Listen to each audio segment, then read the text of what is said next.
Jeremy Corbyn has pressed David Cameron to guarantee nobody will be worse off as a result of cuts to tax credits. During Prime Minister's questions, the Labour leader told the PM he had lost the backing of Conservative supporters over the controversial reforms. Ministers are to set out new proposals following Monday's Lord's defeat, with peers voting to delay the £4.4 cuts. Mr Cameron said any savings not made from tax credits would have to come off budgets like the police and the NHS.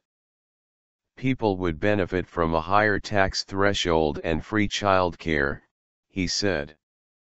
The Labour leader changed his approach from his first two clashes with the PM, focusing all 6 of his questions on the issue of tax credit cuts due to come into force in April.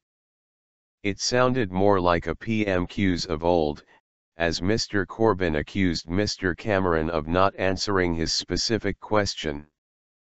What exactly does the Prime Minister mean? He asked.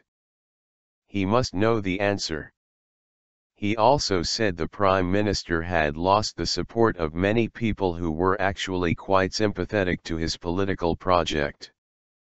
Mr Cameron said Mr Corbyn would have to be patient and wait for Chancellor George Osborne's autumn statement, on November 25. There was only one crowdsourced question this week from Mr Corbyn, with his final question coming on behalf of Karen, a public sector worker worried about losing out under the tax credit reforms. The Prime Minister repeated his defense of the changes, saying Karen and other workers would benefit from government policies including a higher minimum wage and free childcare as well as a stronger economy. He also said every penny we do not save from welfare would have to be found elsewhere. BBC Deputy Political Editor James Landale said the PM was trying to form a defence to Labour attacks ahead of the autumn statement, by framing the debate as a choice of where spending cuts would fall. Mr Cameron also went on the offensive, saying the changes had been voted on 5 times by the House of Commons, with no Conservative rebellion, accusing Labour of relying on unelected peers. A strange alliance is forming, he said, between the unelected and the unelectable.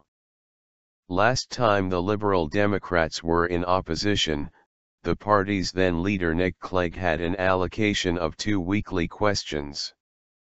There is no such luxury in the current Parliament where the Lib Dems have just 8 MPs. Mr Clegg's successor, Tim Farron, was called by the Speaker for the first time today, asking about refugees following his visit to the Greek island of Lesbos where thousands of migrants are arriving every day.